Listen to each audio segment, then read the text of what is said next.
Let's get ready to rumble!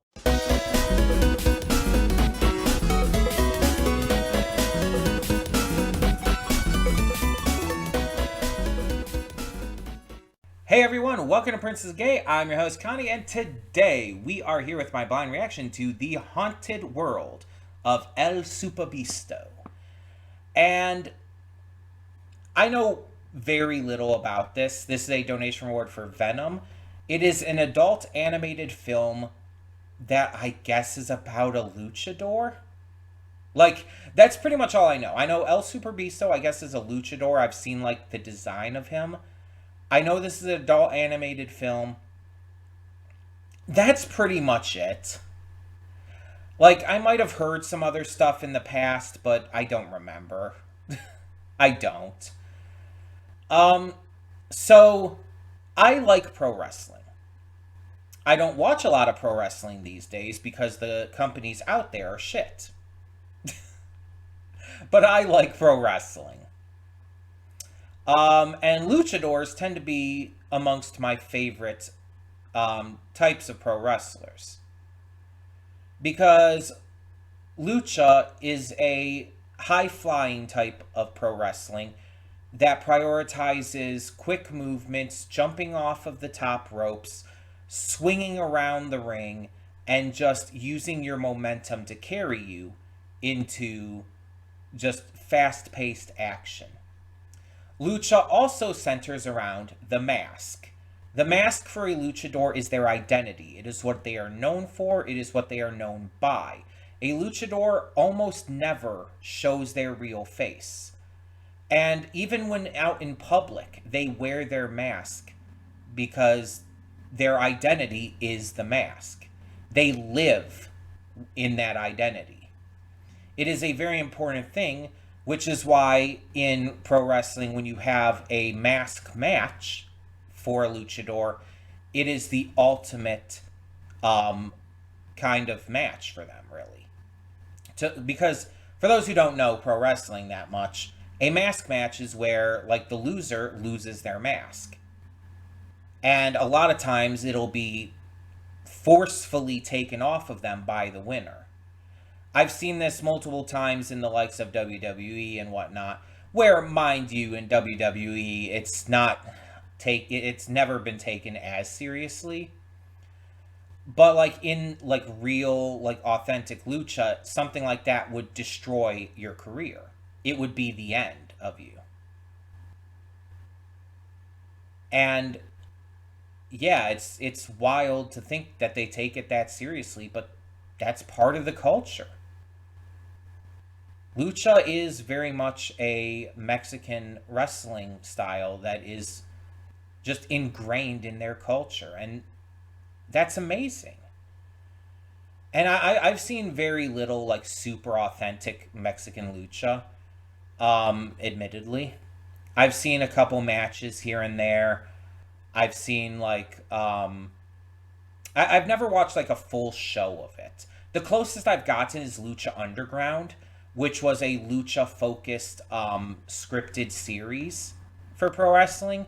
And when I say scripted, I mean it was, like, scripted like a show, not like a wrestling program is scripted, typically. Like, it had, like, storylines, like wrestling typically does, but more like a series, like, that you would watch, like, I don't know, on HBO or something. But it was really good, and it still had the focus on the wrestling, had a lot of big-name wrestlers in it, like Rey Mysterio and Chavo Guerrero Jr. And not everyone wore a mask, but a lot of them did. And it also had something that a lot of wrestling promotions, even nowadays, seem to be so fucking scared of, and that's cross-gender matches. You can have men facing women, and women even beating men to win the world title, which I think happened in the very first episode, if I remember right. Maybe the second episode, very early on. Very early on. And that's something that a lot of wrestling promotions just don't do nowadays. WWE refuses to do it. Like, AEW, like the Tony Khan who runs AEW, has blatantly said he refuses to do it, and for, sexist reasons, because he thinks that it's like it would be a bad look to have like women put in a dangerous position like that, which is fucking stupid for a number of reasons. But I think TNA does it. I think TNA is actually one of those few companies that will still do it, which is wild because TNA are partnered up with WWE right now, and WWE won't do it. The closest you'll get with most of these companies is just a confrontation. You can have a guy and a girl having a confrontation, maybe a slap or maybe a punch or beat down real quick, but not an actual full match. And Lucha Underground, at least, very much had cross-gender matches. Now, I don't know if most of authentic Lucha does. I can't personally say. But I'm wondering if this movie's going to go into a lot of those ins and outs of things, or if it's just going to, be a fun movie. Like I said, though, I don't really know what this movie's about. I don't know if it's about authentic Lucha. I just know that the main character is clearly a luchador. He has the mask and everything. And that it's an adult animated movie. That's it. The title is interesting, though. The Haunted World of El Superbeasto. El Superbeasto, obviously the name. I mean, it's very clearly supposed to be the luchador. I assume. I have to assume. Now, the Haunted World of El Superbeasto. Like, a lot of wrestlers will usually have gimmicks. And there have been multiple wrestlers that have used a horror-style gimmick before. I mean, the big one that would come to everyone's mind is, of course, The Undertaker. But horror gimmicks have been used by a lot of different wrestlers, like Bray Wyatt, the Boogeyman, and so on and so forth. Malachi Black. There's a lot of pro wrestlers that use that. Even female pro wrestlers like Abaddon. And I personally love these kind of gimmicks because I love horror. And I think it's just fun. So if that is what this is kind of implying, like a gimmick kind of focus in terms of Haunted World, cool. If it's more literal, also cool. That could be really fun. Now, like I said, I know this is an adult animated movie. I don't know in what way. I don't know if this is adult, like Family Guy or something like that, in which it's like, yeah, technically it's an adult movie, but it's, just immature and stupid. Or if it's adult, like one of those old adult animated films that were just full of sex, drugs, and violence and stuff. Or if it's more like one of the more modern adult animated films that are, like adult in terms of their themes, ideas, their concepts, the way things are handled. And yes, do have some language, blood, and nudity or near nudity and stuff like that too, but are more like focused on the themes and actually, delivering an adult product. I don't know. I also don't know when this came out. That might help me have an idea, but I don't know. I don't know who's in this. I don't know anything, really. And as I said before, and will continue to say, that's how I honestly prefer it. Because it leads to the most authentic reaction. It allows my reaction to be as authentic and real and just, unexpected as possible. When I don't know what's going to happen, anything can. And that's fun and that's exciting. And I really can't wait to see what does occur here. So let's get into it and see what this movie has to offer. Hold up just a sec. Before you click that link down in the description below to get to today's video, I want to remind you of all the awesome content we have both on this channel and the Princess of Gaming channel. Let's check it out.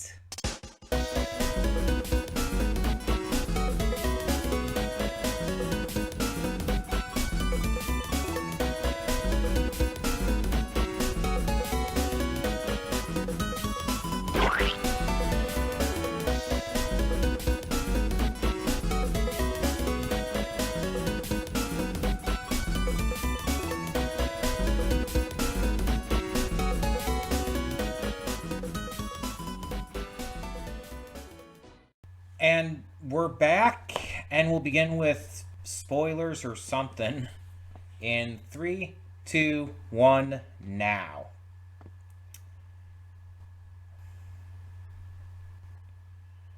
What am I supposed to think about this? Like, what is the intended reaction? What is the intended takeaway? Because it's not funny. This is supposed to be a comedy film, clearly, but it's not funny. It's excessively offensive in so many different ways. Like, clearly, the writing was just like, let's just do every offensive thing possible and make every stereotype in the book and just say things that aren't even necessary to say, but just to be offensive. Like the transvestite line. It's just like, what the fuck? There's no reason to have that line in there. Like, none of the characters are likable or charming. The sex and nudity is in there just for the sake of sex and nudity. Like, it's not even well used. It's just random. And the thing is, I know Rob Zombie can make a good movie. I don't know if the intent... Let me look this up. I should still have the page up, because I was looking up the page to see, like, reception. And it's, I guess, just mixed, but mostly negative. But I want to see, like... Because this is apparently based on a comic he also wrote. I'm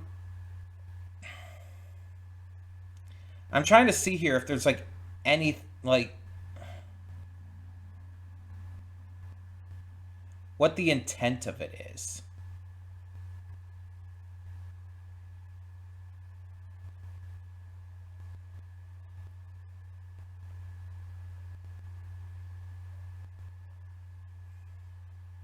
Okay. So, Rob Zombie himself described the film as an R-rated adult monster sex comedy. There's nothing really like it that I can think of. People always say, like, Ralph Bakshi stuff, but it's more like if SpongeBob and Scooby-Doo were filthy. So, I'm assuming then the intent was for it to be as filthy and ridiculous as possible. That the entire intent of it was for it to be offensive and gross and basically just to do as much as he could and see what he could kind of get away with, I guess. It was just for the sake of going as far as possible. And the thing is, it's like, I guess if that's the intent, if that's like kind of what he was going for, it's technically successful. But does that make it a good movie? No. Because the thing is, it's not even entertaining. You're just baffled the entire time you're watching it. Like,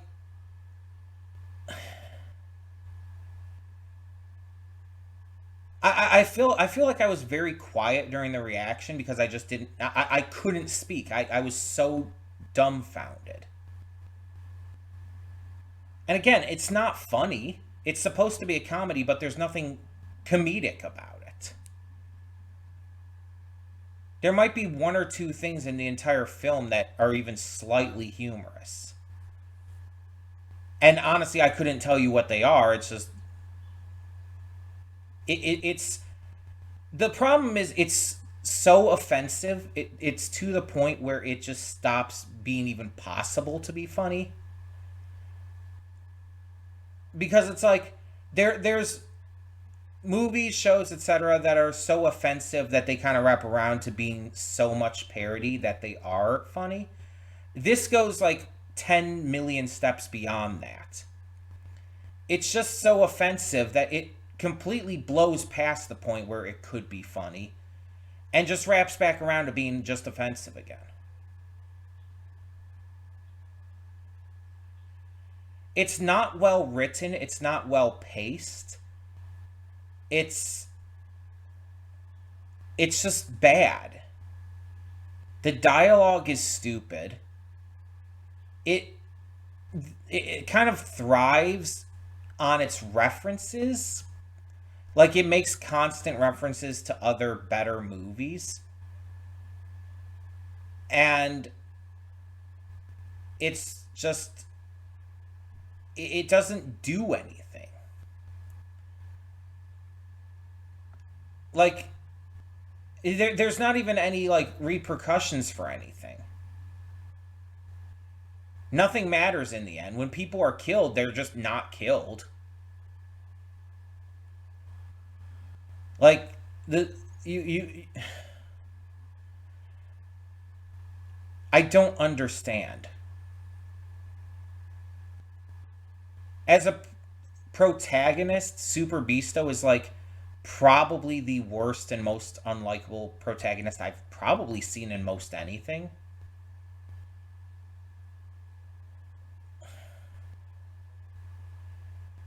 Like the only character I could even slightly say is even possible to enjoy is maybe Susie, but even she's just way too much. It's just way too much.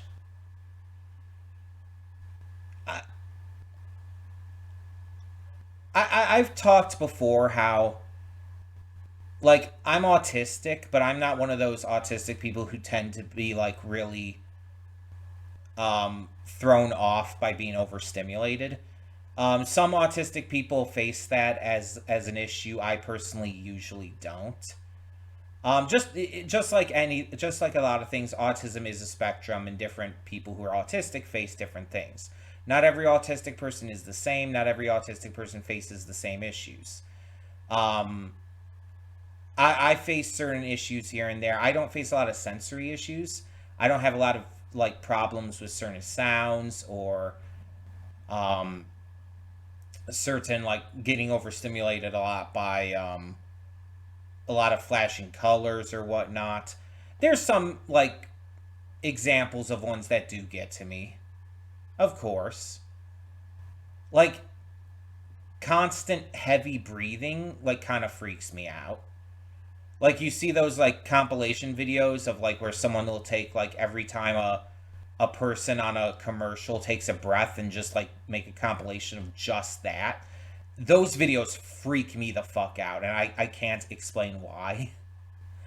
Because it's just compilation of a dude like breathing into his mic for like 3 minutes, and it's I don't know why it freaks me out. Like it sends me into panic mode. But it's like those are few and far between. Most of the time, I don't get overstimulated by things. But fuck if this movie was not overstimulating. I couldn't even enjoy the titties. Like I can enjoy some titties, but it's like I'm just so overstimulated by everything happening that it's not even it. Plus the designs of the characters are so absurd that it's just not even attractive. And you also have the weird inflation bullshit with Rosario Dawson's character. I don't remember her name, Von Black or whatever. Um, the weird inflating tits thing is so fucking gross to me and is so just creepy and weird and just no. It destroys any ability to be attracted to her. Not to mention her personality, but that's an entirely different can of worms.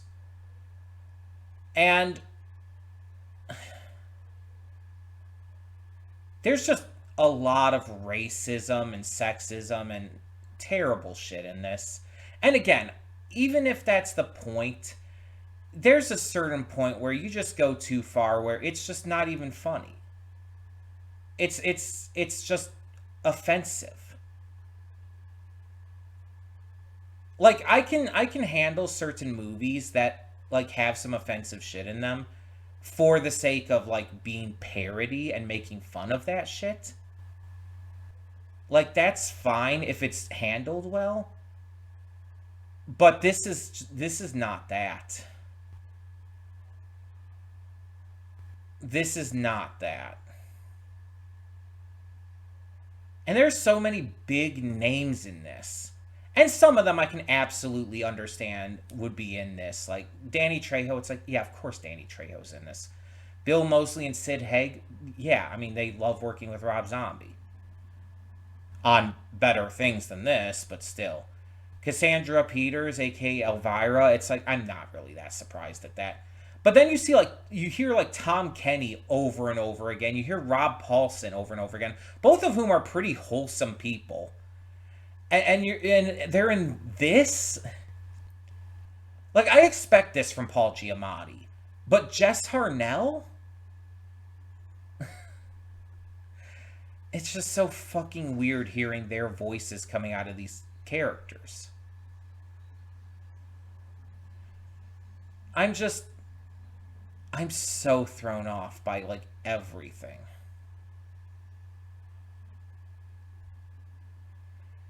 And again, it wasn't even entertaining. Like, there are some movies that are so bad they're good.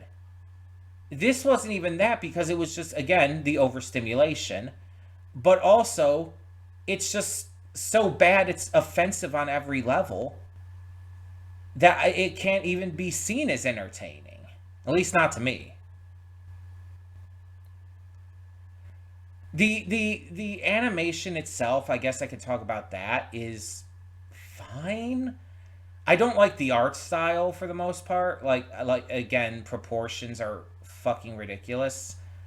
Um and then it gets like super fucking gross out randomly here and there, and I really fucking hate that shit. There's only one show, just in terms of shows and movies, that I have ever seen that has ever been able to, in my opinion, get away with that gross out shit and make it work. And that is The Marvelous Misadventures of Flapjack. That is the only show that can do something like that. No other show or movie or anything that I've ever seen try to do that kind of thing has ever been able to actually get away with it and make it work. And this is definitely no exception to that rule. It's just it's just not good. And the music is fine. I have nothing against the music, though some of the lyrics just being, just observation.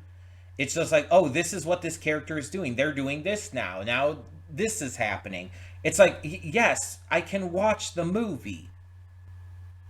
You don't need to explain this to me in song.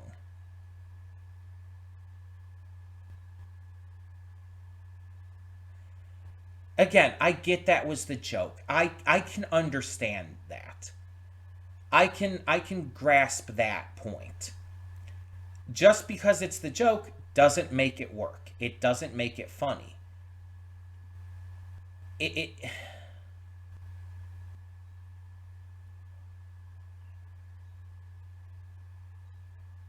like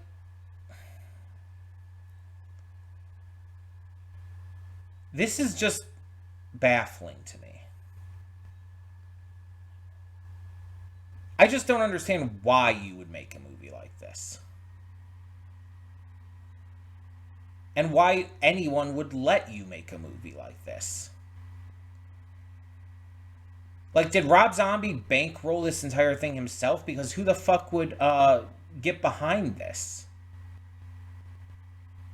How did he get enough money to pay all of these big names? How did he get enough money to get the animation done. Who fucking put this movie out? Who would do something like that? Like,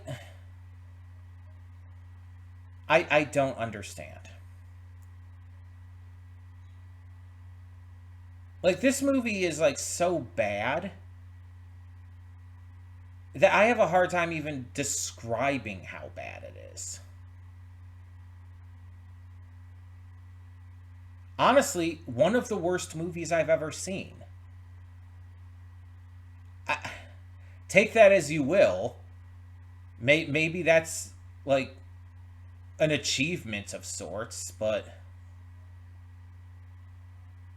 I'd rather watch that stupid fucking ass Jonah Hill movie that I hated again. I can't even remember what it's called, but you know what I mean. I this might be the bottom. This might be the worst.